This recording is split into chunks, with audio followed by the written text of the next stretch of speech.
bien. Moi, j'adore parce qu'en fait, je suis tellement contente de faire plaisir, tu vois, de dire, oh, quand ils vont ouvrir, tu vas voir, ils vont être trop contents. Ils vont être trop excités de voir les trucs. Et là, ils vont pas savoir ce bien. que c'est et tout ça. Ça fait passer de faire des catalogues de poissons à des catalogues de chevaux, c'est trop bien. La laine, 300 écheveaux d'une couleur.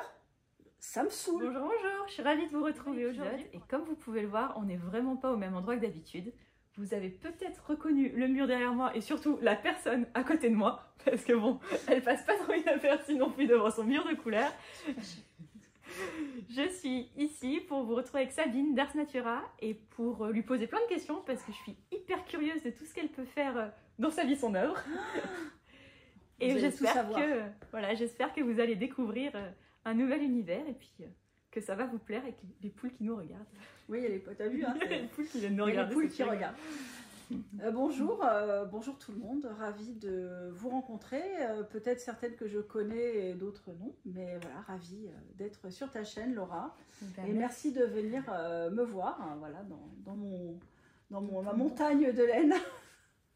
Et merci beaucoup à toi de répondre à toutes ces questions. Ouais, je ne sais pas si je répondrai. Hein. Écoute, va savoir. Hein. On a le droit quand même, hein. J'ai un petit secret. Hein. Il y aura des questions gros veto. Si vous voyez un énorme école à panache. Je t'avais pas dit, je t'avais dit de pas le dire. Je t'ai dit de pas le dire. Voilà. Non, mais ça va très bien se passer. Est-ce que tu peux commencer par te présenter pour ceux qui justement ne te connaîtraient pas Oui, il y en a encore plein qui ne me connaissent pas. Hein. Heureusement d'ailleurs, c'est bien. Hein. Alors, je suis Sabine. Je suis la teinturière derrière la marque Ars Natura. Je suis en activité depuis 2021. J'ai 50 ans. Je vis à la campagne autour de Nice, à Saint-Laurent-du-Var. Et que vous dire d'autre? Voilà, c'est une petite présentation. Ça vient d'où Ars Natura? Alors Ars Natura, en fait, c'était le nom de ma galerie photo parce qu'avant j'étais photographe. Et j'avais une galerie dans le Vieux-Nice qui présentait mes photos de... Je fais beaucoup de photos de nature et de plongée sous-marine à la base. Donc j'étais voilà, photographe nature. Et donc j'avais créé cette galerie Ars Natura qui veut dire l'art de la nature. Ok. Oui, ars en latin veut dire à la fois art et imitation. En fait, la racine vraiment de art, c'est art maintenant. Mais c'est imitation. Donc l'art, c'est une imitation, tu vois. C'est l'imitation de la nature. D'accord. Donc voilà. Donc le but, en reprenant Ars Natura, c'était de simplifier la vie, en fait, parce que j'ai tout de suite... j'ai gardé mes deux activités pendant un moment. Donc tout était Ars Natura. Et puis finalement, je trouve qu'avec la laine et mon univers de couleurs, je trouvais que ça allait plutôt bien. Ça va très bien. Donc j'ai gardé le nom. Voilà. D'accord. Ça fait longtemps que tu teins justement? 2021, exclusivement commencé. Non, j'ai commencé. Alors je sais pas si tu as des questions après sur le tricot, mais j'ai recommencé à tricoter en 2018. Et puis arrivé au Covid, je trouvais qu'on manquait de disponibilité de laine, de couleurs, etc. Et puis je me suis dit tiens. Pourquoi pas essayer de le faire moi-même? Parce que moi, j'adore la couleur. En fait, je suis quelqu'un de très artistique. J'étais photographe, donc moi, la couleur, le graphisme, le mélange des teintes, surtout en photo sous-marine. Tu sais, la photo sous-marine, c'est très coloré aussi. La photo de nature. Je faisais beaucoup de photos de fleurs aussi. Donc, moi, la couleur, ça m'a toujours parlé. Donc, c'est vrai que j'aime bien... voilà, je me suis dit, la teinture de laine, pourquoi pas. Après, je suis quelqu'un qui adore l'art, mais qui suis nulle en dessin. Je sais pas, je te fais un bonhomme, ça ressemble à... Je comprends, je suis pareil. Sabine, 2 ans et demi, vous dessine un bonhomme, quoi. Donc, voilà, je suis nulle. Donc, en fait, tout ce qui est patouillage de couleurs, par contre, ça m'a toujours vachement parlé, quoi. Moi, j'adore, j'ai des caisses entières de pastels, de peintures, de machin, mais pour en faire des trucs... de l'art abstrait. Voilà, c'est bien de l'art abstrait. Alors c'est bien, il y en a qui valent plus que d'autres, on va dire. Hein. Moi, c'est voilà. Donc vraiment, c'est du patouillage de couleurs et j'adore ça. Et en fait, j'ai trouvé mon univers parce que je trouve, quand j'ai testé la teinture de laine, ou moi j'appelle ça de la peinture sur laine en fait, j'ai tout de suite aimé ce côté très brut, je lâche ma couleur, je fais toutes mes émotions couleurs, tu vois, et sans frein, sans limite, tu apprends des techniques, ça t'affine un peu le geste. mais c'est toujours très instinctif. Et donc voilà, ça m'a beaucoup parlé. Et puis je me suis mis à teindre beaucoup plus que je ne tricotais, enfin, beaucoup plus vite en fait, parce que la teinture c'est plus rapide que le tricot. Et en fait j'ai eu une quantité en fait qui faisait que tiens, je me dis avoir une caisse, 2 caisses de trucs teints. Je dis tiens, je vais me voir une boutique Etsy parce que ça se vend pas, c'est pas grave, tu vois, je travaillais à côté. Et en fait, dès la première semaine, j'en ai vendu. Donc, je trouvais ça bizarre. Ouais, mais ça marche, c'est fou. Je trouvais ça bizarre. Je me dis, tiens, il y a quelqu'un qui est intéressé. Sans faire plus de pub que ça. Ah non, j'ai posé 20 fiches d'un écheveau. Tu vois, il y avait un écheveau fois 20 fiches, écheveau unique à chaque fois. Ils ressemblaient à quoi, tes écheveaux, les premiers? T'as encore des couleurs qui ressemblent un peu ou t'as beaucoup évolué? Fruits d'été est un coloris que j'ai fait tout de suite. Nymphéa, quasiment aussi. Ok.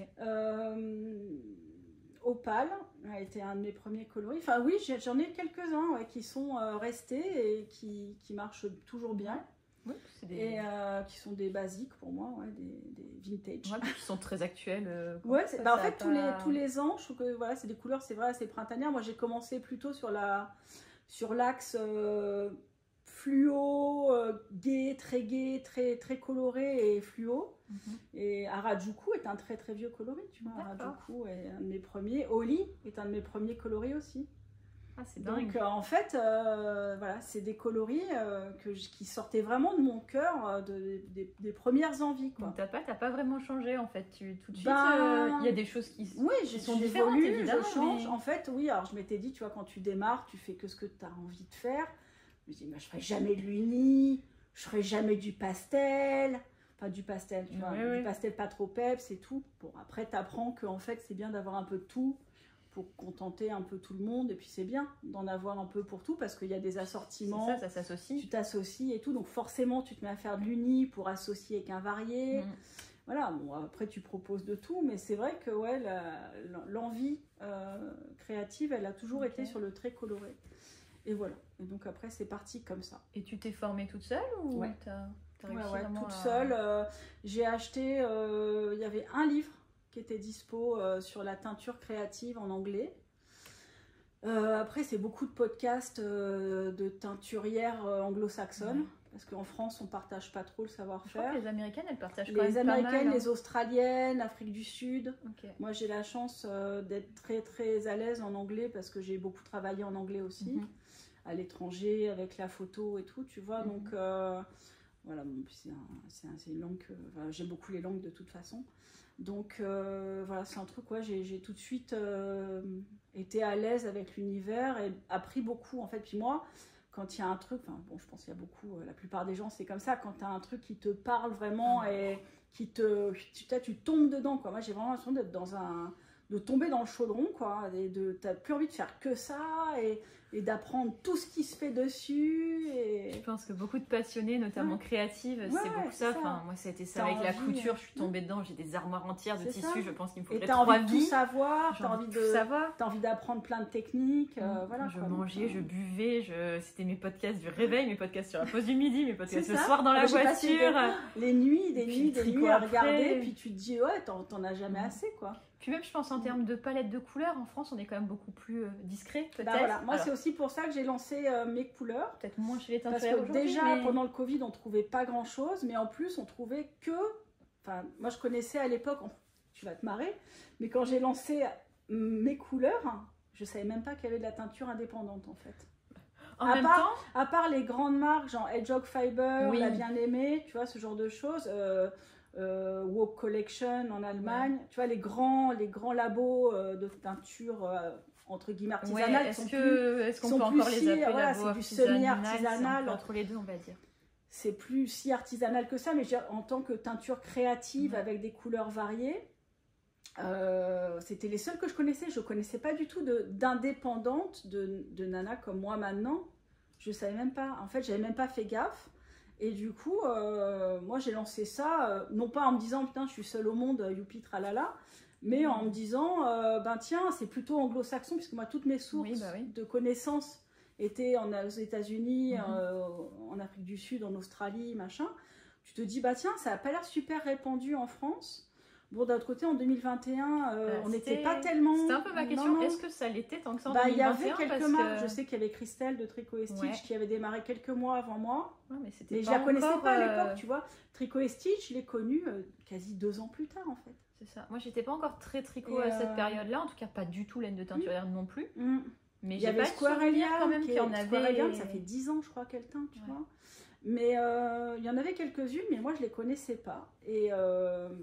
Et c'est vrai que, en fait, voilà, ce que je voyais dans les magasins, moi, c'était soit des couleurs, ce que j'appelle à l'allemande, c'est-à-dire vert, orange, rouge, jaune, tu vois, le truc hyper brut, primaire, soit les couleurs à la française, bleu fumé, rose fumé, beige, gris cendré, bleu marine. Donc, tu vois, c'était pas du tout mon envie non plus. Donc c'est vrai que je me suis dit, bah tiens, moi à la fois je trouvais plus grand chose en magasin et j'avais envie de patouiller là-dedans. Je dis, bah tiens, moi j'y vais. Et c'est vrai que j'ai lancé tout de suite du fluo, des couleurs très franches et tout. Et je trouve qu'à l'époque, quand je vois, même quand j'ai regardé 1 an après, que j'ai commencé vraiment à m'ouvrir pas tant que ça, parce que je connaissais même pas Instagram en fait. Donc, il faut y trouver une utilité pour l'utiliser. Sinon, en fait, je connaissais en tant que compte perso pour partager des photos de famille, tu vois. J'avais mes copines avec mon compte perso, mais en fait, c'est fou à dire qu'il y a 4 ans, c'était encore les débuts, tu vois, d'Instagram, de la teinture de laine et tout. Pourtant, on dirait que c'est vachement développé maintenant, et en fait, ça s'est développé très très vite. Non, mais c'est fou. Et donc voilà, je connaissais ni Instagram ni rien, donc c'est vrai que quand j'ai lancé mon truc, je me sentais un peu, je le fais comme je le sens parce que j'ai pas de référence, quoi. C'est pas plus mal, ça donne une certaine liberté qu'on trouve pas forcément le reste du temps, c'est assez chouette, je trouve, de se dire. J'ai pas eu du tout de référence pendant très longtemps. Du coup, t'as pas forcément réfléchi à un positionnement de marque, ce genre de choses? Ah bah non, je faisais ce que j'avais envie, moi, de porter, de tricoter. Et puis quand j'ai vu que ça marchait et que ces couleurs-là marchaient, et je me suis rendu compte après coup, surtout les clientes en fait qui me disaient « Ah là là, c'est des couleurs comme je n'en vois nulle part, etc. » Où là tu dis « Ouais, chouette quoi, tu vois, t'as trouvé ton truc, t'as trouvé ton axe. » En plus c'est on ne peut plus naturel, parce que pour le coup c'était pas du tout ni calculé en me disant « Tiens, je vais faire du fluo, comme ça va plaire parce qu'on n'en trouve pas ailleurs. » C'est que moi j'avais envie de faire ça, et je n'en trouvais pas pour moi, quoi. Et dès le début, tu as noté tes recettes pour pouvoir les reproduire? Ça faisait partie peut-être dans la photo, c'est des choses que tu faisais aussi. Oui, en fait, c'est un truc... En fait, j'ai toujours... Alors, j'ai l'air très, très fofolle, comme ça. Hyper ordonné, sans qu'on en... C'est le côté caché de l'iceberg. C'est qu'en fait, je suis hyper fofolle dans mon impulsivité de création. Mais c'est toujours, par contre, très documenté. Tu vois, j'ai appris de manière très documentée, très factuelle. Je veux dire, je me suis jamais plantée dans des échevaux en mettant pas ce qu'il fallait pour que le pigment y tienne, ou en faisant bouillir un onde superwash et tout. J'ai toujours abordé le truc en ayant la connaissance derrière, de dire, tiens, j'ai vu que chez un tel, elle disait qu'il fallait mettre tant de quantité d'acide dans l'eau pour que le pigment y prenne dedans, que pour teindre du long superwash, fallait être à telle température. Ça reste quand même très scientifique en fait, la teinture. Ça reste très chimie, C'est de la chimie. Donc ça reste très chimie, et c'est ça qui est passionnant aussi. Moi j'ai toujours adoré la science, donc en fait ce côté art et science ça se mélange bien. Me plaît à fond. Et donc du coup le côté documenté, j'ai tout de suite fait un tableau Excel avec telle couleur, telle date de création, le bain, la tête que ça a dans le bain, comment j'applique les pigments, première couche, deuxième couche, les speckles, tu vois. C'est drôle. Je m'attendais pas à ça. Dès le tout début, on commence directement mon tableau Excel, il date de 2021. C'est fun parce qu'en fait, t'as vraiment tout, quoi. Faut pas le perdre, celui-là. Il y a des copies, là, heureusement. Il y a 10 copies planquées partout dans la maison. J'ai des disques durs dans tous les sens avec des copies. Non, je suis un peu organisée quand même, parce que justement, le but, c'est de pas le perdre, parce que maintenant, j'en suis à quasi 400 coloris, quoi. Donc, c'est vrai que j'ai pas envie que ça parte aux oubliettes. Et du coup, après, d'un autre côté, ce serait pas très grave parce que je créerais autre chose. Oui, après, il y a tellement de belles couleurs qu'il faudrait pas les perdre. Ouais, mais ça bon, pas non plus tu ferais de faire autre chose, tu n'aurais pas le choix. Après, donc, je sais, tu tu vois, tu prends une couleur, je sais ce qu'il y a dedans, je la regarde, je sais ce qu'il y a dedans. T'as l'œil maintenant. Je me souviens plus exactement peut-être du dosage précis, mais je peux retrouver les pigments et tout. Enfin bon, n'essayez pas de me voler mon carnet quand même. Mon fichier secret, non, parce que quand même, c'est quand même sympa de l'avoir. Ce serait dommage, quoi. Et du coup, tu as mis combien de temps à lâcher un petit peu le côté photo, j'imagine? C'était ça ton métier alors, en fait, ouais, alors je faisais... j'ai toujours fait de la photo depuis que j'ai 16 ans. Oui. Donc la photo, ça ne me quitte pas, sauf là, les 2-3 dernières années, par manque de temps. Okay. Donc je fais encore de la photo sous-marine quand je pars en voyage, ou de la photo de voyage. C'est toujours professionnel ou c'est plus que du loisir, entre guillemets? Alors ça... C'est du loisir à vocation professionnelle. Okay. C'est-à-dire que pareil, j'ai toujours mes disques durs chargés de toutes les photos qu'il faut que je retouche et que j'édite et que je mette sur ma base de données publique. Ouais. Et donc j'en ai, je crois que j'en suis à 15-20 000 photos en retard. Mais un jour, peut-être, ça sortira. Je me moque pas quand je vois toutes mes photos de voyage. Mais il faudrait quand même que j'édite pour faire au moins un bel album photo. Le jour où je me casse les 2 jambes et que l'atelier il est fermé pendant un certain temps, au moins je pourrais refaire un peu de photos, de tri de photos et de remettre. Non, après voilà, la photo, voilà, ça reste dans un disque dur, c'est pas perdu, mais voilà, c'est pas pro dans le sens où j'ai plus du tout le temps. Okay. Là, j'ai eu des demandes encore pour en vendre et tout, mais j'ai même pas le temps de traiter le truc. Mais en fait, à l'époque, donc en 2021, je travaillais aussi pour une plateforme de vente de poissons d'aquarium. D'accord. En fait, c'est pas la même si, effectivement, c'est quand même logique. C'est par la photo sous-marine, en fait. Ouais. Et en fait, j'étais photographe sous-marin et auteur. En fait, j'ai toujours écrit. Okay. Donc, je suis auteur, journaliste, en fait. J'ai une formation de journaliste communication. Et j'ai toujours été, depuis que j'ai touché le milieu de la plongée, tout ça, j'ai toujours travaillé aussi en auteur, donc pour écrire des articles. Et notamment sur les poissons en milieu marin, en milieu naturel et en aquarium. Et en fait, en haut, j'ai un aquarium d'eau de mer et tout. J'adore les animaux marins. Et j'ai toute une partie de mon boulot qui consistait à vendre des articles pour des magazines d'aquariophilie en France, aux États-Unis, etc. Tu vois, donc c'est pour ça que je travaille en anglais aussi. Par ce biais de hauteur de poisson, j'avais trouvé ce client qui m'achetait des photos, m'a dit un jour, tiens, j'ai besoin de quelqu'un pour conseiller mes clients sur les bons soins à apporter aux poissons pour qu'ils les maintiennent, comment tenir le bon matériel pour l'aquarium, les bonnes espèces à associer les unes aux autres, etc. Est-ce que tu veux pas venir bosser pour moi? Donc je dis oui parce que bon, la photo, tu sais, c'est un milieu qui est très concurrentiel et qui est avec le numérique, qui a complètement plongé dans l'amateurisme rémunéré, on va dire. Tout le monde est photographe. Tout le monde peut faire sa photo, après, tout le monde est photographe. Tout le monde est prêt à se faire payer 10 balles sa photo pour être publié parce que ça fait chic. Cool. Ça fait cool d'être dans un magazine. Donc, sauf que toi, quand tu essayes d'en vivre, après, c'est difficile. C'est moins cool. Du coup, ça avait pas mal plongé vers ces années-là. Donc, j'étais contente d'avoir ce boulot salarié à côté. Et donc, quand j'ai commencé Ars Natura, la teinture, j'étais toujours en photo, auteur pour les magazines, mais aussi salariée. Donc, tu es passée de faire des catalogues de poissons à des catalogues de cheveux. C'est trop bien. La laine, la couleur. Mais la couleur, en fait, tu sais. Oui, là, quand on regarde ton mur, on peut y voir. Je suis passée des poissons en mouton. C'est pas le même animal. C'est un peu moins coloré un mouton quand même. Mais moi, j'adore les animaux, hein, donc c'est pas un problème. Mais du coup, voilà, je suis restée 2 ans à faire les deux. Okay. Sachant qu'Ars Natura, la laine, bon, la première année, c'était très confidentiel. Hein, c'était vraiment ma petite boutique Etsy et tout. Puis je poussais pas, tu vois, je faisais pas de pub pour vendre plus ou quoi, parce que c'était vraiment du plaisir, quoi. Du plaisir amateur, tout en vendant, mais bon, voilà, pas de vocation vraiment à en faire une société, quoi. Et puis la deuxième année, ça a commencé à me tirer un peu beaucoup de temps, parce que du coup, j'avais que le soir et le week-end pour faire la teinture, donc c'était un peu chaud, quoi. Et donc, à bout de la deuxième année, fin de deuxième année, j'ai arrêté le travail salarié. Okay. Voilà. J'ai pris le parti de me dire ça monte vraiment fort. ça se déploie. Je sens que la notoriété, elle monte bien, les ventes montent. Quand j'ai senti que je pense que j'arrivais plus ou moins à maintenir un petit salaire, tu vois, un minimum de rémunération. Pour en vivre.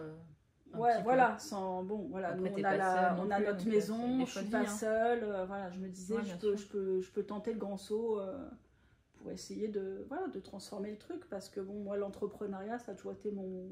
Je pense que tu as toujours été un petit peu un pied dedans, donc. Depuis que je suis photographe pro et auteur, ça fait quoi depuis 2001, la première société. Donc, oui, donc c'est un grand saut, mais toi, tu avais l'habitude avec ces sauts-là. J'étais à l'aise avec l'entrepreneuriat, et puis ça me manquait quelque part d'être libre de moi-même, de mon temps. C'est sûr. Alors la bonne blague, c'est quand on dit « Ouais, je vais faire entrepreneur, comme ça je serai libre de mon emploi du temps ». Alors l'emploi du temps, peut-être, le temps, non. Non, voilà. T'es libre de travailler toute la nuit. Alors t'es libre de faire ce que tu veux, quand tu le veux, mais il faut le faire. Donc en fait, voilà.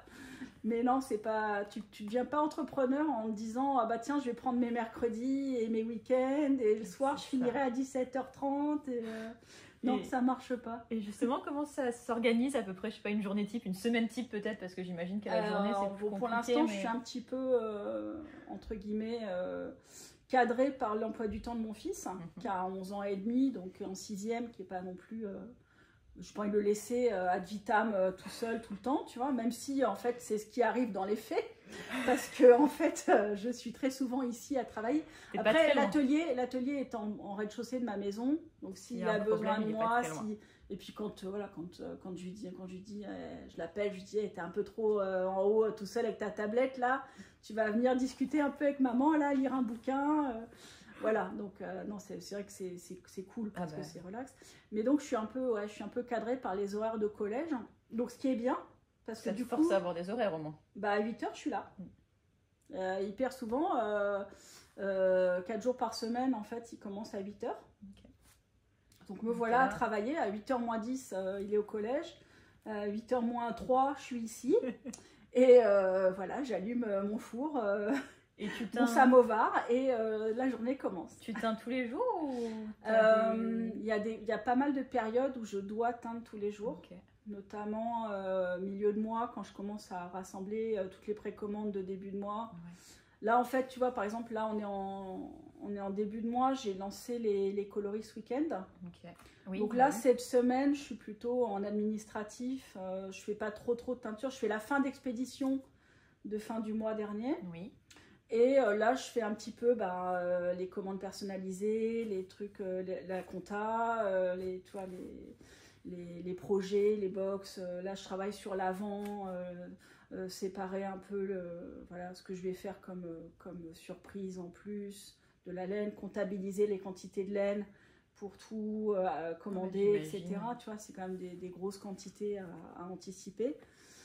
J'imagine qu'il y a toute une partie qui n'est pas que de la teinture. Non, non, c'est ça. C'est qu'en fait, les gens, quand ils te disent t'es teinturière de laine, ils disent ah, c'est trop génial d'avoir les mains de créer des couleurs. Mais en fait, créer des couleurs, c'est une partie de la semaine, c'est sûr. Hein, quand je suis en journée teinture, par contre, je suis en journée teinture, c'est 8h, 21h. Quoi. Ouais. Donc, moi, je fais des grosses journées. Parce que j'aime bien faire tout bien grouper, faire plein de coloris d'un coup. En fait, j'ai ce côté très artiste, dans le sens où je m'ennuie vite aussi, quoi. Moi, je ne suis pas une machine à atteindre un coloris, quoi. Faire 300 écheveaux d'une couleur, ça me saoule. Ouais, je comprends. Donc en fait... Tu feras pas 300 calendriers de l'Avent, du coup. Bah si, mais c'est dur. Mais c'est dur et du coup je préfère faire 4-5 couleurs. Oui, en même temps, en parallèle. En parallèle. Ouais. C'est con, hein, parce que point de vue... rendement, c'est moins performant. Point de vue performance, c'est nul. Après, si tu t'embêtes et que du coup tu te traînes les pieds et que du coup... Mais au bout d'une semaine de four complet d'un coloris, t'en peux plus, quoi. Tu te dis, mais là... Ça s'arrête quand? C'est là qu'il faut qu'on arrête de parler des coloris de Sabine pour qu'elle arrête d'avoir des commandes de 150 écheveaux de la même couleur. Tu sais, c'est aussi pour ça que je fais plein de coloris. Parce qu'en fait, y a d'autres gens qui fonctionnent différemment, qui font 1-2 coloris par mois et qui le teignent peut-être tout le mois, sauf quand ils ont des précos et tout, des machins. Moi, j'aimerais pas, quoi, parce que j'aurais l'impression d'être une machine à teindre, quoi. Donc en fait, moi, j'aime bien proposer plein de couleurs parce que j'aime bien avoir plein de couleurs dans ma journée. Okay. Et en niveau rendement, c'est nul. Mais je suis comme ça. Si donc en fait, voilà. C'est-à-dire que si c'est ma société que j'ai créée pour me faire plaisir, pour vivre ma passion... À défaut d'avoir ton temps libre. À défaut d'avoir du temps libre, c'est pas non plus pour en plus me dire « Ah, yeah, j'en ai marre de teindre ce tel coloris. J'en peux plus. J'en peux plus. Chez moi. Je ne le veux plus sur mon mur, je le jette, je ne l'aime pas. Je l'interdis le mois prochain. » Alors c'est pour ça qu'en fait, j'aime bien varier les plaisirs. Donc c'est vrai que c'est ce côté un peu fantasque de la couleur, tu vois, qui ressurgit. Et que j'arrive pas à taire ce truc-là en disant « Ouais, il faut être... enfin pas rentable, mais rentabiliser ton heure, tu vois, rentabiliser ton planning. Puis j'imagine que tu as des écheveaux qui se teignent assez vite et d'autres qui peuvent prendre beaucoup plus de temps. Alors, je sais pas si c'est des couches, si c'est des chauffes. Enfin, j'ai vraiment pas le bon vocabulaire, mais j'imagine qu'il y en a qui prennent. Il y en a, oui, il y en a où tu teins toute la couleur en un seul passage, on va dire. C'est comme je sais pas si tu connais l'imprimerie. Oui. Où tu as avant l'imprimerie, pas l'imprimerie numérique, mais avant c'était des couches de CMJM. Voilà, donc tu avais la couche cyan, magenta, jaune, noir, et ça te faisait ton image finale. Oui. Bon, bah voilà, là c'est un peu le même délire en fait, dans le sens où tu as différentes couches selon la complexité du coloris. Et j'ai même des coloris qui se teignent en plusieurs bains, donc en 2 jours. Sur 2 jours. Ouais. Okay. Enfin, je pourrais les faire sur un jour, mais il faudrait d'abord finir un truc. Et puis, donc, en fait, voilà, j'aime bien fignoler les coloris assez... de les faire très variés. Enfin, souvent, c'est très varié, c'est très... Il y a beaucoup de couleurs et tout. Dans pas mal de mes coloris, il y a quand même beaucoup de couleurs. Et faut regarder, il y en a quand même pas beaucoup qui sont... quand tu as ça, très unis, quoi. Il y en a des unis, mais pas non plus. Tu dis, voilà, tu fais d'abord, en fait, bon, c'est comme une question d'impression justement, c'est où quand tu fais un tableau, tu vois, tu fais d'abord ta couche la plus claire, et après tu ajoutes petit à petit, voilà, tu fonces. Donc en fait, là c'est beaucoup de couches différentes, tu vois, je sais pas si on voit par exemple sur la bradorite, il y a beaucoup de couches. Alors il n'y a pas de très clair, qu'est-ce qu'il faut que je trouve en très clair? Par exemple ça, tiens là voilà, ça, un des nouveaux coloris là, la guerre des roses, où tu as du rose très pâle en base. Ouais. Tu vois, et après, tu vas jouer avec des couches de speckle qui vont rajouter de la profondeur et qui sont successives. Donc en fait, et plus tu en mets, et plus ça rajoute une dimension. Là, il en a un paquet, c'est vraiment un bouquet de couleurs. Ouais, j'aime bien faire ce genre de truc. Après, c'est un peu les mêmes trucs quand sur cabane, tu vois, où là, tu as des couleurs claires. Et puis après, ça va sur toutes les genres de teintes, tu vois, ça peut être vraiment cabane du soleil noir, il y a énormément de couleurs. Pas de violet, mais sinon tout le reste, ça y est. Voilà, et ça va du blanc au noir en fait, typiquement. Et voilà, donc en fait, c'est vrai que j'aime bien, voilà. Après, c'est vrai que j'en ai, qu'est-ce que je peux avoir? Ça, voilà. Les pastels comme ça, en fait, c'est des couleurs qui sont très fondues.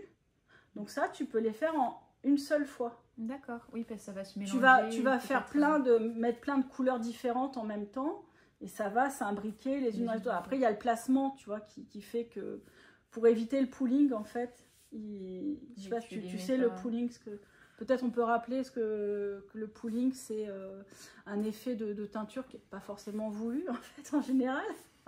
Il y a peu de gens qui être un parti pris, hein, mais... Il y a peu de gens qui recherchent du pooling. En fait, le problème du pooling, c'est qu'en fait, selon la répétition dans le tricot, que ce soit des grandes largeurs ou la chaussette, ça va te faire des zébrures, en fait, que perso, je trouve très moche. En fait, c'est un peu l'effet de l'autorayant, mais loupé, quoi, si on n'a pas le bon diamètre dans un sens. Ou même des trucs, c'est vraiment de la... Pour moi, ça ressemble à du cryptage, un peu en diagonale, du cryptage Canal+, raté, tu vois. Enfin bon, voilà. Moi, si vous aimez le pooling, vous avez le droit, mais c'est pas trop notre truc. Après, voilà, on peut faire effectivement. Attends, je te montre. Attends, je me lève parce que je te montre un truc.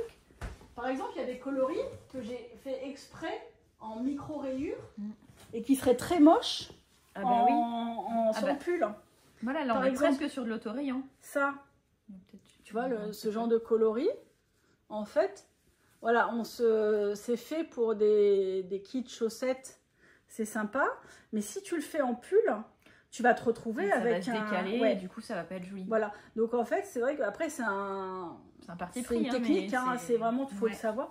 Et en fait moi pour éviter les pullings sur ce genre de coloris, en fait tu le vois sur les écheveaux, souvent tu vas pouvoir repérer que ça fait du pulling si ça fait des grandes zones. Oui, bah tu me l'avais dit. Je te l'avais dit sur opale noir, je crois. Ouais, j'en ai plus d'opale noir. Par contre, tiens, j'ai bruissement. Alors tiens, voilà, bruissement c'est un super exemple. Oui. Alors voilà, bruissement, il est comme ça. C'est des larges zones. Donc on va se dire c'est un coloris à pulling. Et c'est vrai. C'est un coloris à pulling. Oui, parce qu'en fait je suis obligée. Là il y a des coloris où tu peux pas faire autrement. Parce qu'il y a des coloris ou des couleurs très opposées et très saturées. Si tu les mélanges, ça fait un marron dégueulasse. Pardon pour le gros mot. Mais ça fait un marron moche.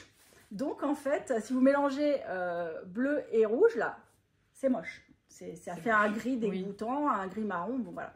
Donc en fait, ce qu'on va être obligé, c'est de les faire. Tu as ton écheveau qui est allongé à plat, et tu vas faire des zones de couleur. Ouais.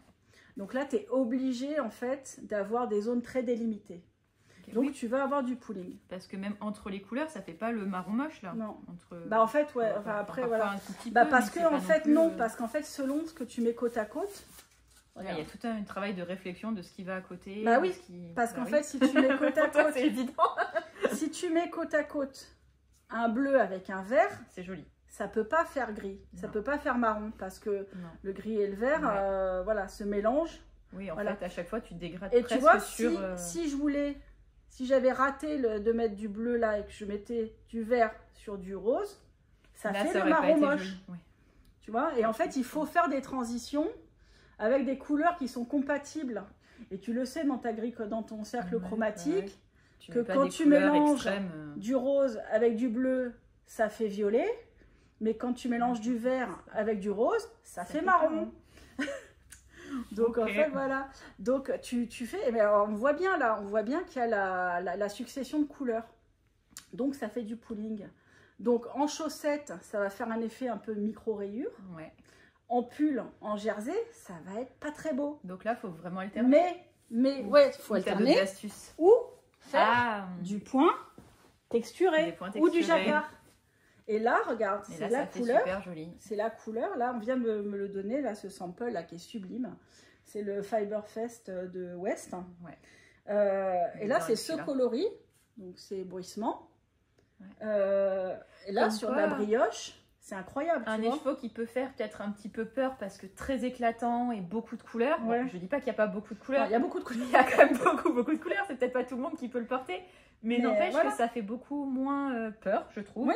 C'est beaucoup plus diffus et les couleurs se mélangent super bien. Tu vois, si tu le fais sur de la brioche, sur de la texture, sur du jacquard, bah ouais, c'est super joli. T'auras pas de pulling. Donc c'est vrai que c'est... En fait, ouais, il faut avoir un petit peu l'œil quand on achète de la laine de teinturière, de savoir en fait quel écheveau est susceptible de faire du pulling et savoir s'en servir en fait à bon escient. Ouais. Tu peux... c'est vrai que moi j'avais alterné du coup avec 3 écheveaux. Sinon, voilà, sinon tu es obligé d'alterner. Je faisais 2 rangs, 3 rangs à chaque fois. Oui. Et j'en ai pratiquement pas sur oui, pour le opale noir. Oui, pour le opale noir. Alors que oui, quand on regarde, oui, tu m'avais prévenu. Je te l'avais dit que c'était une succession, donc il ne fallait pas le traiter à l'écheveau.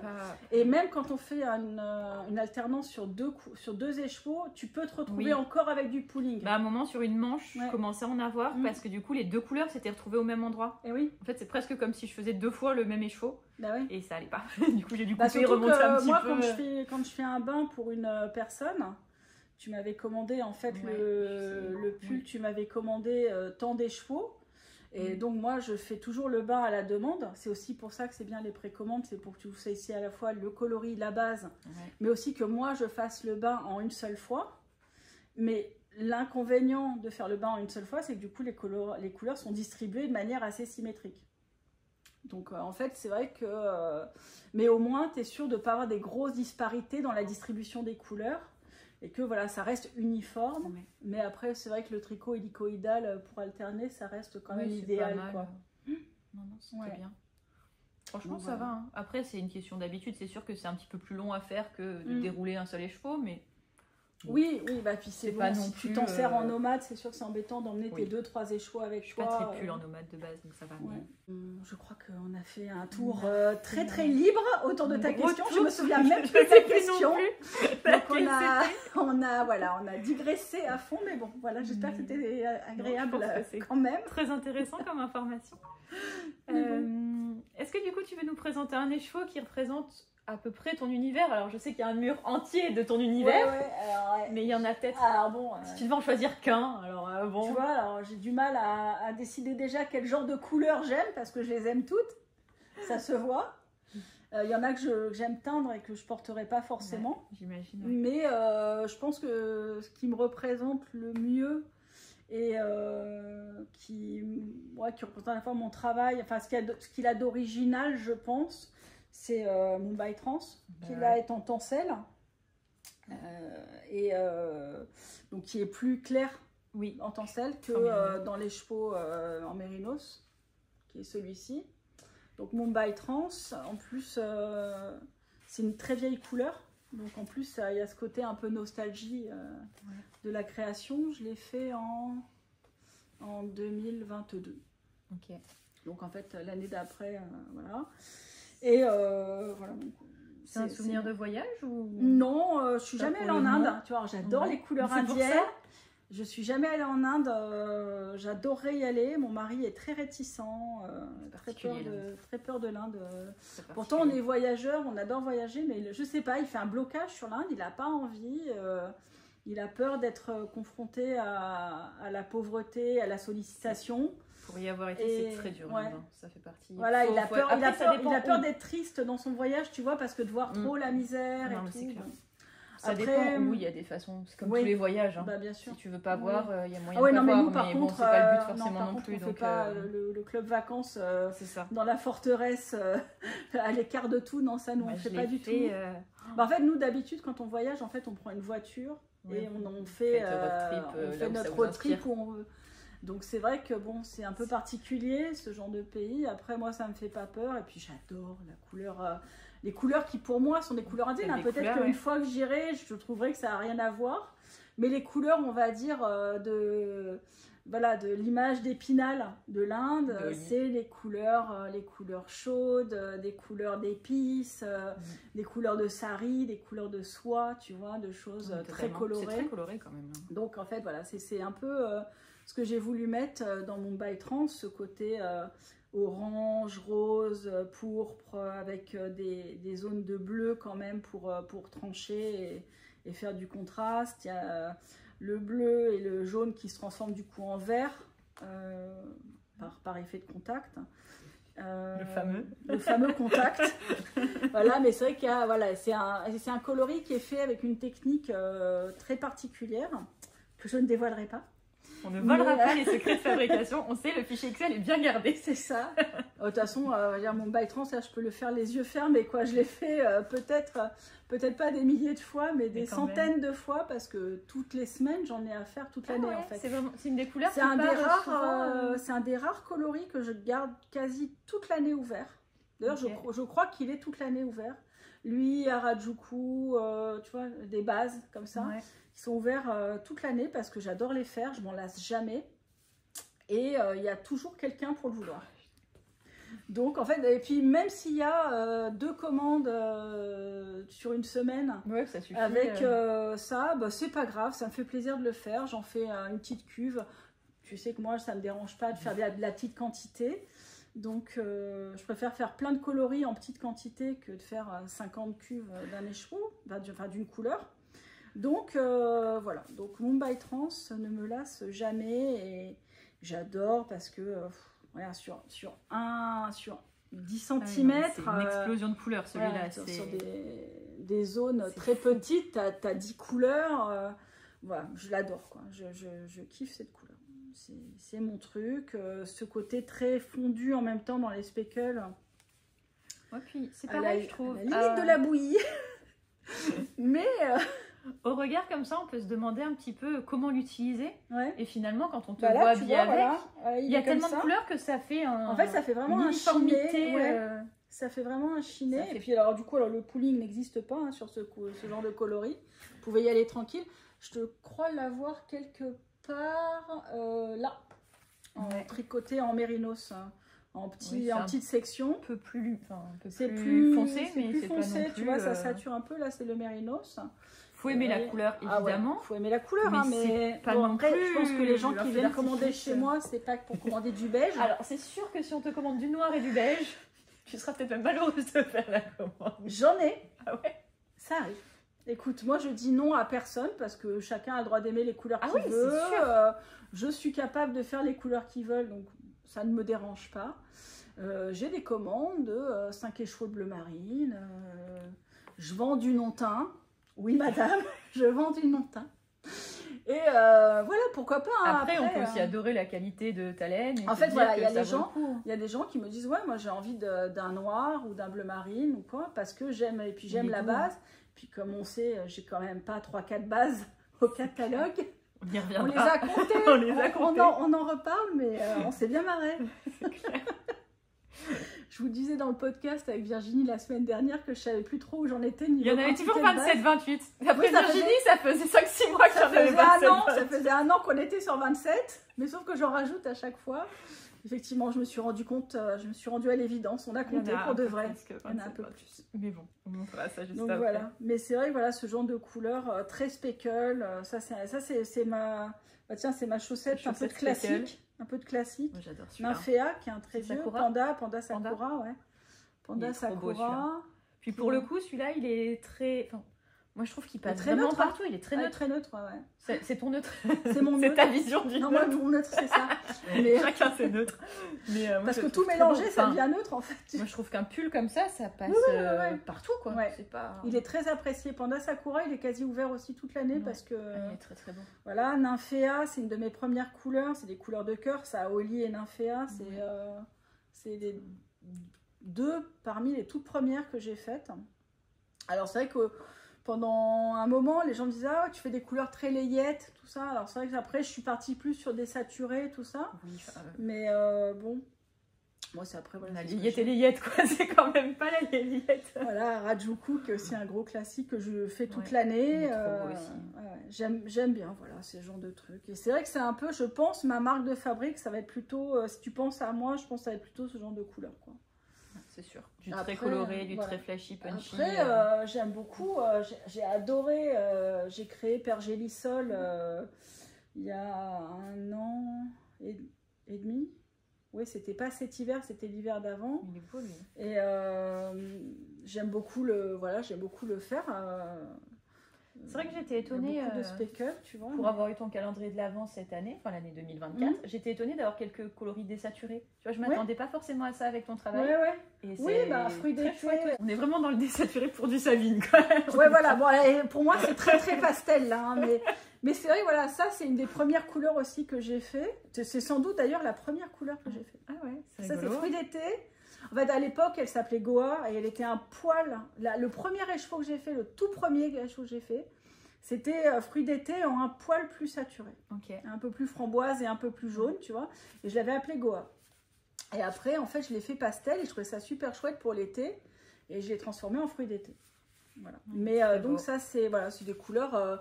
Puis je trouve que c'est très portable en toutes circonstances. Tu vois, c'est très doux. Voilà, donc moi j'aime bien. Ça fait du bien de rajouter un peu de couleur aussi dans ce monde. Des pastels. Parfois un peu gris. Tu vois, genre bulle. Voilà, ça c'est des neutres aussi pour moi. Enfin, des neutres, c'est pas neutre, mais des couleurs passe-partout. Oui, un peu plus passe-partout. Tu vois que tu peux mettre de manière. Voilà. Et tu la trouves où ton inspiration pour les noms? Pour les couleurs, j'imagine. Alors, que tu vois aussi. Alors, parce que passer de bulles à fruits d'été. Ouais, quand je crée un coloris. Je pars sur soit une image d'un voyage, d'un reportage, un truc que j'ai vu, tu vois, une espèce animale, un coin de voyage, d'une image de voyage, un truc comme ça. Donc le nom, il est tout trouvé en fait. Ouais, soit je pars sur une association de pigments, de coloris bruts, vraiment à me dire, tiens... Alors parfois ça peut être même en faisant un coloris, tu vois, je vais faire un jour quand j'ai fait bruissement, j'ai adoré cette couleur-là. Ouais. C'est ce mélange, la transition entre le rose et ce bleu-là, qui est vraiment ce bleu spécifique, qui donne un espèce de violet hyper fluo. Ouais. Et Ça doux en ressemble à même du temps. bulle, quoi. Et du coup, j'ai créé Syros. Ok. J'ai créé Syros que dans cette transition-là. Ouais. Tu vois, voilà, j'ai créé ce coloris. Et après, il faut le nommer. Et après, il faut le nommer. Parce qu'en fait, du coup, il vient d'une association de couleurs. Okay. Et pourquoi Syros? Parce que là, c'était une collection d'été que je faisais. Ah oui, j'avais sur les Cyclades. J'avais 3-4 couleurs de Cyclades. Donc, j'avais pensé à une île des fleurs, une île du volcan, une île plus dans les bleus turquoise façon Grèce traditionnelle, tu vois, Santorin, machin. Oui. Donc, je l'avais nommée en fonction de ça. Et l'île des fleurs, elle s'appelle Syros. C'est un vrai voyage à chaque fois, même. Voilà. Bon, il y a plein d'échos dont je vois le nom, je n'ai aucune idée de ce que c'est. Je manque peut-être de culture générale à un moment donné. Après, je t'avoue, il y a des coloris, je fouille. Hein. Ouais. Je cherche, je sais que ça me rappelle tel truc. Ou je me dis, tiens, je veux aller dans cette direction-là en voyage. Et le nom, il n'est pas forcément super beau. Et du coup, je vais chercher autour. Je vais regarder un peu sur le web. Ça peut être je trouve que l'endroit, il est beau, mais qu'il a un nom moche. Du coup, je vais chercher des parcs nationaux ou des trucs. C'est vachement beau, mais c'est dommage parce que vraiment, il faudrait trouver un surnom. Parce que... Tu vois, spiruline, ce que je disais à Virginie, spiruline. À la base, c'était le papillon Maaki. Oui, le fameux papillon joli. Là. Mais Maaki, ça parle à personne, puis c'est pas très beau. Donc, tu vois, en fait, tu te dis, bon, alors, ça me fait penser à autre chose. Alors là, du coup, on est parti sur autre chose. Non, mais c'est pas grave. Mais, voilà, le but, c'est d'essayer de fouiller un peu. Puis moi, j'adore, parce que j'adore la culture générale, et surtout en tout ce qui est animalier, nature, paysage, voyage.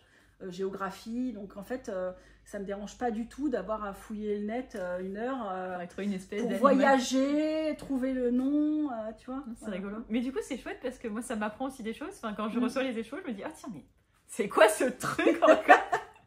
Je faisais beaucoup ça avec le calendrier de l'Avent. Alors il y avait la petite photo, c'était sympa. Mais des fois, j'allais fouiller, je me disais, ah ouais, quand même, ça ressemble à ça en vrai. Après, je t'avoue, le calendrier de l'Avent, c'était dur parce qu'en fait, j'ai présélectionné 60 espèces que je voulais représenter. En 24 jours, tout va bien. Donc en fait, parce que vraiment, j'adore la jungle et j'adore les animaux de la jungle et j'adore les insectes, coloré, et les plantes et tu vois, les animaux, les plantes de la jungle et tout.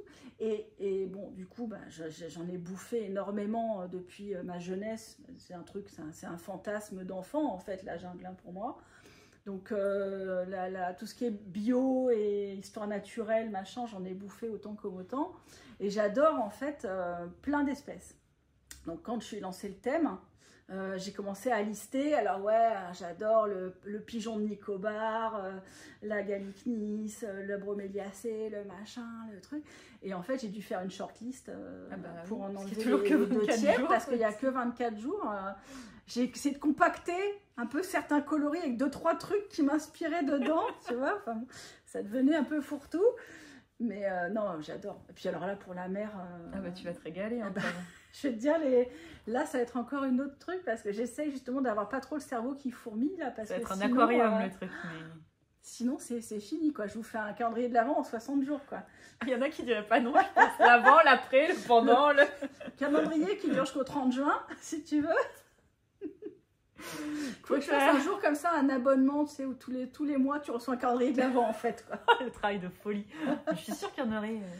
Mais je suis sûre que je trouverais des coloris à faire. Hein. Tu peux nous faire un calendrier d'Halloween, quoi, un truc halloweenesque, un peu rigolo. Ouais, mais après, c'est plus une question d'organisation, après, c'est un peu compliqué. Le problème, c'est que si tu fais ça, tu fais plus que ça, pratiquement, enfin... Ouais. Parce que là, tu as déjà fait tes précommandes de calendrier de l'Avent, donc tu es déjà en train de réfléchir, en tout cas, aux quantités, au pourquoi, au comment. Je suis en train de lister toute la... Plus de 6 mois en avance, donc si tu commences à en faire... En fait, ce qui est le plus long, finalement, dans l'avant, et c'est pour ça qu'entre guillemets, ça coûte cher, c'est qu'en fait, au-delà du prix de la laine brute, c'est-à-dire qu'on peut se dire 24 mini, 24 fois... Moi, un mini, je le vends 7 €, 24 fois 7, on est loin du compte. C'est vrai que j'avais fait mon calcul, je m'étais dit, ah, il y a quand même les calendriers de l'avant. C'est-à-dire mais bon, il y a tout le travail autour, il y a tout le thème. Payer le temps, voilà, le temps de réflexion du thème, le temps des recherches, parce que moi j'aime bien le calendrier de l'avant. Tu as vu sur le fade, voilà, c'est un faux fade parce que ça va vraiment sur tout, c'est un arc-en-ciel en fait, on va dire. Mais j'aime bien quand même qu'il y ait une liaison entre les coloris, que ça soit pas un jour je te fais un marron, un jour je te fais un rose, un jour je te fais un jaune. Donc en fait, ça c'est énormément de temps de réflexion, c'est énormément de tests. Faut beaucoup, faut faire beaucoup de samples d'échantillons de coloris. Et puis après, ce qui est très très très très long, c'est tout ce qui est mise en forme. La mise en forme, parce que sur de la grosse quantité, un mini, c'est que tu tortilles, tu vois, le tortiller pour faire la vrille de l'écheveau, que tu fasses sur un mini ou un gros écheveau, c'est le même temps que ça te prend de le mettre en forme. Donc le mettre en forme, l'étiqueter, le mettre en sachet, en fait, c'est le même temps. Donc c'est très très long. Et donc c'est vrai qu'on paye entre guillemets plus cher. Bon, après il y a aussi tous les goodies. Oui, il y a aussi l'assemblage, mais c'est vrai que voilà, ça fait partie du truc qu'en fait vous payez sur l'avant pas mal de boulot qui prennent des semaines en fait d'anticipation, quoi. Ouais, c'est pour ça. Moi je sais que tu vois rien que tortiller, étiqueter, mettre en sachet. L'année dernière, on est sur pas loin de plus de 3 semaines de travail, à temps plein. À temps plein, oui. Tu dois t'embêter à tortiller, toi qui aimes faire plein de couleurs. Au moins, tu vois des couleurs différentes. Non, mais tu réfléchis, en fait. Moi, c'est pas grave. Tu sais, je vagabonde, en fait. Quand tu fais des tâches répétitives comme ça, tu as l'esprit qui vagabonde, et puis... voilà, tu tortilles, quoi. Ouais, c'est automatique. T'es pas... Bon, voilà, sur les étapes comme ça, voilà, t'as des copines qui passent. T'as des podcasts à regarder. Ouais, tu papotes, tu regardes des podcasts, tu regardes des reportages. Enfin, voilà, tu t'ennuies pas, quoi, mais c'est... Voilà. C'est de la mise en forme. C'est vraiment que de la mise en forme, quoi. C'est du temps pour ça. Et c'est très long. C'est très long, les mini, là, écoute, le dernier avant, j'ai pas compté les gros écheveaux, mais les mini, on était sur 1600 et quelques mini à mettre en sachet. Et même en termes de place, en termes d'organisation. Ah bah, heureusement, j'ai un grand garage, hein, il y a des caisses dans tous les sens. Des caisses de mini partout. Je mets des caisses en plastique comme ça, et elles sont... Chaque couleur. T'as la pyramide là, tu te dis, putain, un peu pourvu que j'ai pas de dégâts des eaux aussi, tu vois. Ça va être en pente là. Ça coule dans ta pente. C'est ça. Mais oui. Mais ouais, t'as 1600 mini, j'avais 800 goodies à emballer. Donc c'est vrai que c'est long. En fait, tout ça c'est long et ça fait partie du job, donc c'est sympa. Et puis moi j'aime bien parce que ça me fait penser. Du coup, c'est sûr que c'est pas faisable tous les mois. Tu sais, quand tu fais la boîte pour les gens, mais même quand je fais des box mensuelles, en fait, j'aime beaucoup parce que tu anticipes donc les goodies, tu y réfléchis, tu assembles chaque chose et après tu les reçois, tu les mets en forme et ça te fait penser aux gens. Ah mais c'est trop bien. Moi j'adore parce qu'en fait je suis tellement contente de faire plaisir, tu vois, de dire quand ils vont ouvrir, ils vont être trop excités de voir les trucs et là ils vont pas savoir ce que c'est et tout ça. Franchement, j'adore. Non, mais c'est trop bien. J'adore. Et c'est vrai que ça, j'aime beaucoup parce que ça me fait... je trouve que ça me rend plus proche des clients. Les clients, ils sont à distance parce que je vends à 90% online. Mais voilà, il y a un vrai échange parce qu'il y a une vraie intention de faire plaisir. Et puis alors, quand je reçois les merci au retour, c'est un bonheur, quoi. C'est un bonheur. Tu te dis vraiment, t'as fait le truc...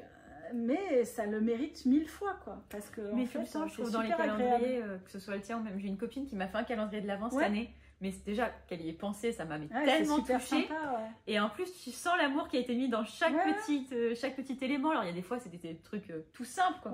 Après, il y avait des dates spéciales avec des choses vraiment trop mignonnes. Il y avait même une toute petite bouteille de vin avec de quoi faire un apéro, une terrine, en me Excellent. disant pour un jour de déprime en plein mois de décembre. Enfin, c'était trop bien. Et Ouais, je ouais, comprends c'est vraiment sympa. ce truc de... Tu mets une partie de toi, en fait, dans Tu le mets, calendrier oui, de l'avant et tu la transmets. Et c'est un vrai échange parce que je dis, j'ai de nombreux, et c'est ça, c'est génial, et merci, hein, merci à celles qui regarderont et qui commandent chez moi. C'est génial d'avoir les retours. C'est trop bien. Franchement, tu sais, bah moi, dans mon métier d'avant, en photographe sous-marin, c'est très masculin. Les poissons, l'aquariophilie, c'est très masculin. Les gens, quand ils te contactent, c'est souvent pour râler. Donc, en fait, c'est vraiment c'est un plaisir quoi, de travailler dans ce milieu de la laine où les gens, elles sont, toutes les clients, les clientes sont sympas, sont bien intentionnés. Ouais, puis c'est de la passion, c'est du loisir. Donc tu vois, mais moi, souvent, je culpabilise. Parfois, je mets 3 semaines, un mois à envoyer les commandes parce que je rassemble les bains pour essayer de faire un maximum en même temps. Par exemple, puis parfois, comme j'ai beaucoup de coloris d'ouvert, parfois il y a une cliente, elle m'a demandé un écheveau d'un truc et puis j'ai rien pendant 2 semaines de ce coloris-là. Donc c'est vrai que c'est trop de temps de faire un écheveau pour un bain. Oui. Donc j'attends de me dire, j'attends 2 semaines, voir s'il n'y a pas quelqu'un qui commande autre chose, du coloris, pour pouvoir faire un bain du même coloris, quoi. Et du coup, parfois, je culpabilise à me dire « Ah, je suis en retard et tout, les gens, ils vont râler, tout ça. » Mais personne ne râle, quoi. C'est très rare, très, très, très rare que les gens, ils me disent « Ah bon, où est ma commande ?» et tout. Ou alors, c'est des gens qui n'ont pas compris que c'était des précommandes. Oui. Qui n'étaient pas familiarisés avec l'univers un peu de la précommande et qui te disent « Ah, mais je pensais que c'était... » Bon, ben après, ils te disent « Non, mais c'est pas grave, hein, c'était juste pour savoir. » Oui, c'est plus de l'inquiétude au cas où voilà, ça se soit perdu. Ils avaient peur que le coloris soit perdu ou que j'ai pas reçu la commande, oui. Tu vois. Mais rien d'agressif. C'est trop chouette. Ouais, c'est vraiment agréable, quoi. Et franchement, merci de votre patience. Bah, ça vaut le coup, je pense. Ouais. Je pense que ça fait aussi partie du travail. Quand on va vers de la teinturière, quand on va vers du travail vraiment à la main, artisanal, on apprend aussi à prendre le temps. Et puis ça ralentit, ça nous force un peu parce qu'en tricot, je pense que on est globalement tous passionnés, on a tous envie de faire 1000 choses. Ouais. Ça nous force aussi à ralentir. Alors, des fois, on est super excités, genre quand est-ce qu'il va arriver? Parce que là, j'ai vraiment envie de lancer mon projet, j'en peux plus. Mais en même temps, c'est pas si mal, quoi. Puis le tricot, ça prend du temps. Donc ça va aussi avec dans le... En général, les tricoteuses ne sont pas en manque de laine chez elles. Le jour où vraiment je t'appelle en te disant là, j'ai plus rien à tricoter, c'est une urgence. Moi, j'ai même des clientes qui sont au milieu d'un tricot, il leur manque de la laine. Ce que je ne recommande pas, hein, parce que bon, c'est pas cool après pour vous, parce que ça vous fait peut-être des démarcations dans vos tricots. Je vois pas du tout de quoi je vois pas du tout. Bon, on trouve des astuces après. Hein. Puis c'est pour ça que j'ai mon service revisite aussi après. Ah oui, c'est vrai qu'on n'a pas encore parlé de ça. On pourra. Mais voilà, donc qui me disent ah j'attends, mais bon après elles sont patientes. Le temps que je fasse le bain, que j'envoie. On se lance sur un autre projet, puis. Ouais, c'est ça. Puis le temps qu'il arrive. Hein. Fait une chaussette en attendant. C'est ça, une petite chaussette par-ci par-là. Mais bon. Voilà. Est-ce qu'on parlerait pas un petit peu de tes bases là, tant qu'elles sont là à nous regarder? Et puis ça fait le lien un peu avec ton calendrier de la vente de cette année où tu dis aussi qu'il va y avoir des choses un peu différentes. Oui, je voulais explorer un peu d'autres choses. Sans montrer quoi que ce soit de secret, hein, bien sûr, mais... Ouais, les bases, c'est pas secret. Mais au moins voir la quantité de bases disponibles. Mesdames, messieurs, alors ne lui demandez pas un écheveau dans chaque base. Êtes-vous prêts? Alors vous avez à disposition ceci. Je vous remercie beaucoup pour votre écoute.